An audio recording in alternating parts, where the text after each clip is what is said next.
Hello everyone, welcome to Rankers WBCS. WBCS prelims 2024কে সামনে রেখে ইন্ডিয়ান ইকোনমি ও পলিটির প্র্যাকটিস সেট 2 নিয়ে আজ আমরা আলোচনা করব।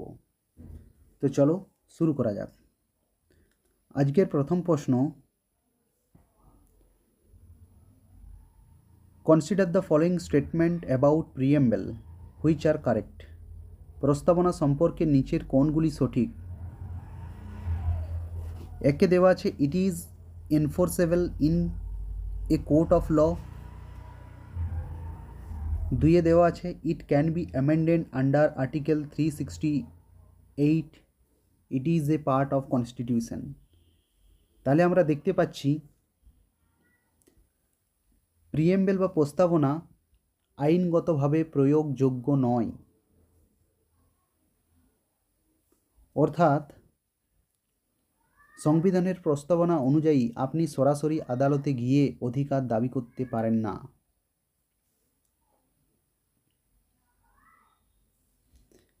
প্রিএম্বলকে সংবিধানে ব্যাখ্যার নির্দেশিকা বা গাইডিং প্রিন্সিপাল হিসাবে ব্যবহার করে, অতএব অপশান এ হবে না। ইট can be amended under article 368, আমরা সংশোধন করতে পারি, হ্যাঁ করতে পারি, এটা ঠিক। It is a part of constitution, Keshavananda Bharati কেসে পরিষ্কারভাবে বলা হয়েছে যে প্রিএম্বল আমাদের কনস্টিটিউশনের পার্ট, অবিচ্ছেদ্য অঙ্গ, অতএব এটাও ঠিক। এই অনুযায়ী আমাদের অপশান বি রাইট।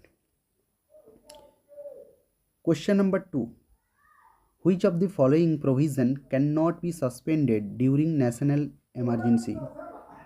জাতীয় জরুরি অবস্থায় কোন অধিকার স্থগিত করা যায় না?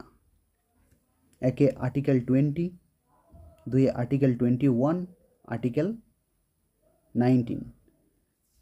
আর্টিকেল 20তে কী আছে না, আর্টিকেল 20তে যে সমস্ত অধিকারগুলো, ফান্ডামেন্টাল রাইটগুলো দেওয়া হয়েছে তাদের মধ্যে তিনটি গুরুত্বপূর্ণ হলো যে কোনো ব্যক্তি কোনো অপরাধ করে থাকলে সেই টাইমে যে আইন ছিল সেই আইন অনুযায়ী সাজাপ্রাপ্ত হবে। দ্বিতীয়, এক অপরাধের জন্য একবারই সাজা পাবে, বারবার নয়। এবং জোর করে নিজেকে সাক্ষ্য বা সাক্ষী দিতে বাধ্য করা যাবে না। এটা কিন্তু জাতীয় জরুরি অবস্থাতেও এটা সাসপেন্ড হয় না। আর্টিকেল নাম্বার 21, এটা রাইট টু লাইফ, যদি জীবনের অধিকার নিয়ে নেয় তাহলে কি মানে থাকলো, অতএব এটাও নিতে পারে না। কিন্তু article 19, right two freedom and speech expression, এটা কিন্তু স্থগিত করা যায়। এই অনুযায়ী আমাদের সঠিক উত্তর অপশান বি।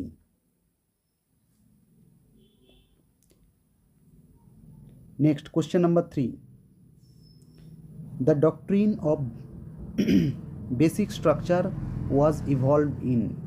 বেসিক স্ট্রাকচার মতবাদটি প্রতিষ্ঠিত হয়। তো এর সঠিক উত্তর অপশান বি, কেশবানন্দ ভারতী কেসে। Next, consider the following regarding constitutional amendment. সংবিধান সংশোধন সম্পর্কে কোনগুলি সঠিক? একে দেওয়া আছে প্রেসিডেন্ট মাস্ট গিভ অ্যাসেন্ট, একদম ঠিক। প্রেসিডেন্ট একদম সম্মতি দেবে কনস্টিটিউশনাল অ্যামেন্ডমেন্টে বা সংবিধান সংশোধনে, রাষ্ট্রপতি অবশ্যই সহমতি দেবে। Joint sitting possible if deadlock occurs, যদি কোনো ডেডলক হয়ে থাকে তো জয়েন্ট সিটিং ডাকা যেতে পারে না। কনস্টিটিউশনাল অ্যামেন্ডমেন্টে এরকম কিছু নেই, এটা হবে না। সাম অ্যামেন্ডমেন্টস রিকোয়ার স্টেট রেটিফিকেশন, হ্যাঁ কিছু কিছু সংশোধনীতে স্টেটের রেটিফিকেশনের প্রয়োজন আছে, অতএব এটাও ঠিক। এই অনুযায়ী আমাদের সঠিক উত্তর 1 এবং 3, অপশান এ, 2 হবে না। Question number 5, which body decides disqualification under anti defection law. তো এই সঠিক উত্তর অপশান সি স্পিকার। লোকসভা হোক বা বিধানসভা হোক এক্ষেত্রে স্পিকার নিয়ে থাকে, বা রাজ্যসভা হোক বা বিধান পরিষদ হোক এখানে ডিসিশন নিয়ে থাকে chairman. Question number 6, finance commission is constituted every.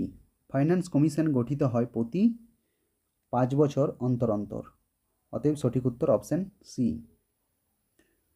Which of the following is not a feature of parliamentary government. Collective responsibility একদম ঠিক। ডুয়েল এক্সিকিউটিভ একদম ঠিক। একজন নমিনেটিভ হেড, একজন রিয়েল হেড, প্রেসিডেন্ট এবং prime minister. Leadership of prime minister এটাও ঠিক। এ fixed tenure এরকম কিছু নেই, এটা ঠিক নয়। অতএব আমাদের সঠিক উত্তর হবে option C.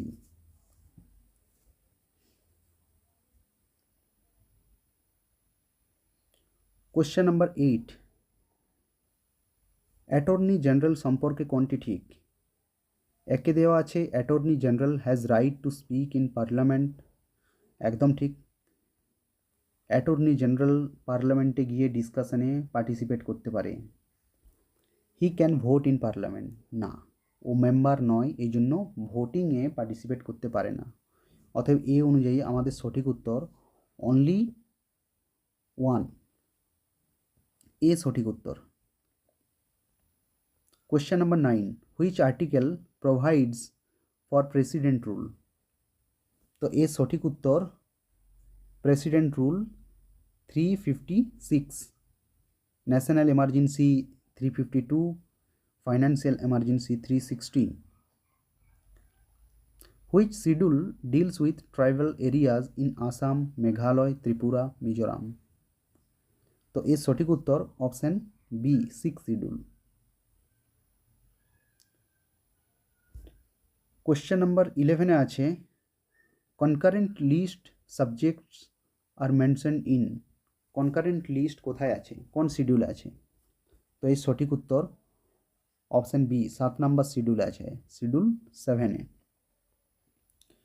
Question number 12, which writ is issued against illegal detention. কোন রিট জারি করা হয়? ইজি কোশ্চেন, সঠিক উত্তর habeas corpus, habeas corpus, option C. Question number 13, structural unemployment mainly arises due to। এর সঠিক উত্তর option B skill mismatch. Question number 14, which indicator best reflect inclusive growth. Inclusive গ্রোথের জন্য কোনটি সেরা সূচক? তো এর সঠিক উত্তর হবে HDI, human development index. Question number 15, if RBI increases CRR, cash reserve ratio, what happen? RBI যদি CRR বা ক্যাশ রিজার্ভ রেশিও যদি বাড়িয়ে দেয় তো কী হবে?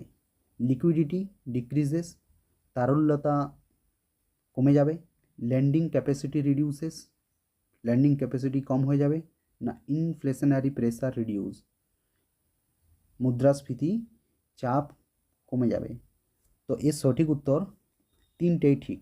লিকুইডিটি ডিক্রিজ হবে, এটাও রিডিউস হবে, এবং ইনফ্লেশনারি প্রেসারও কী হবে? কম হবে। অতএব আমাদের সঠিক উত্তর option D. Fiscal policy is related to. রাজস্ব নীতি কি সম্পর্কিত? ইন্টারেস্ট রেট কন্ট্রোল, না গভর্নমেন্ট ট্যাক্সেশন অ্যান্ড এক্সপেন্ডিচার, না কারেন্সি ইস্যু, না এক্সচেঞ্জ রেট অনলি। তো এই সঠিক উত্তর option B government taxation and expenditure. একটা ফিসক্যাল পলিসি আর একটা মনিটারি পলিসি আছে। মনিটারি পলিসিকে কন্ট্রোল করে reserve bank of India. Question number 17, which organization regulates capital market in India. ভারতে পুঁজিবাজার নিয়ন্ত্রণ করে কোন সংস্থা? আরবিআই, সেবি, নাবার্ড না IRDAI? তো এর সঠিক উত্তর option B, SEBI. Insurance sector regulate করে IRDAI। Reserve bank money market control করে। Question number 18, stagflation refer to. Stagflation বলতে কি বোঝায়? High growth plus low inflation, high inflation plus unemployment, deflation plus growth, growth plus employment. তো এই সঠিক উত্তর option B, high inflation. High inflation, চরম মুদ্রাস্ফীতি, তার সাথে সাথে চরম বেকার সমস্যা, এই দুটোকে মিলিয়ে স্ট্যাগ ইনফ্লেশন বোঝানো হয়। Question number 19, primary deficit equal to. না আমরা জানি primary deficit is equal to fiscal deficit minus interest payment. তো এর সঠিক উত্তর option A. Question number 20, which tax is regressive in nature. Regressive নেচারের ট্যাক্স কোনটি? রিগ্রেসিভ ট্যাক্স বলতে কি বুঝি আমরা? না যে ট্যাক্স গরিবের উপর একটা বার্ডেন বা চাপ সৃষ্টি করে, সেই সমস্ত ট্যাক্সকে আমরা রিগ্রেসিভ ট্যাক্স বলি। যত রকমের ইনডাইরেক্ট ট্যাক্স আছে এগুলো হচ্ছে কি রিগ্রেসিভ নেচারের হয়, ডাইরেক্ট ট্যাক্স প্রগ্রেসিভ নেচারের হয়। অতএব আমাদের সঠিক উত্তর option C, GST, indirect tax. Next question number 21, balance of payment includes. এতে দেওয়া আছে, একে দেওয়া আছে কারেন্ট অ্যাকাউন্ট, দুইয়ে দেওয়া আছে ক্যাপিটাল অ্যাকাউন্ট, তিনে দেওয়া আছে ফাইন্যান্সিয়াল অ্যাকাউন্ট। তো এই সঠিক উত্তর হবে অপশান সি, ব্যালেন্স অফ পেমেন্টে তিনটি অ্যাকাউন্টই কী হয় ইনক্লুড হয়ে থাকে। অতএব অপশান সি এর সঠিক উত্তর। Question number 22, repo rate increases leads to. Repo rate বাড়লে কি হয়? লোন সস্তা হয়, মানি সাপ্লাই ইনক্রিজ হয়, না বরোয়িং কস্টলি হয়, না ইনফ্লেশন বৃদ্ধি হয়? এর সঠিক উত্তর অপশান সি, বরোয়িং কি হয়ে যাবে? বরোয়িং महंगा হবে, কস্টলি হয়ে যাবে।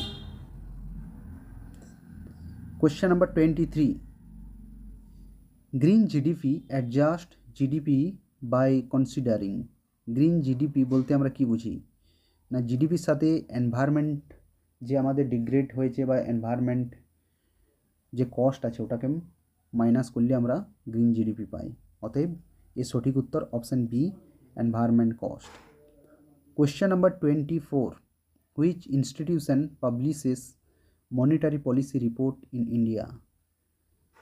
ফাইন্যান্স কমিশন, না রিজার্ভ ব্যাঙ্ক অফ ইন্ডিয়া, না নীতি আয়োগ, না সিবি? তো এই সঠিক উত্তর reserve bank of India, option B. Monetary পলিসিটা কন্ট্রোলই করে রিজার্ভ ব্যাঙ্ক অফ ইন্ডিয়া, আর মনিটারি পলিসি রিপোর্ট বছরে দুবার পাবলিশ করে। Question number 25, demographic dividend occurs when old population increases. যখন ওল্ড পপুলেশন বৃদ্ধি পায়, ওয়ার্কিং এজ পপুলেশন রাইজেস, না birth rate fall to zero, না মাইগ্রেশন স্টপস? তো এর সঠিক উত্তর option B, working age population rises. তো এই ছিল 25টা প্রশ্ন। আজকের ক্লাসে এই পর্যন্ত, আবার দেখা হবে পরবর্তী ক্লাসে।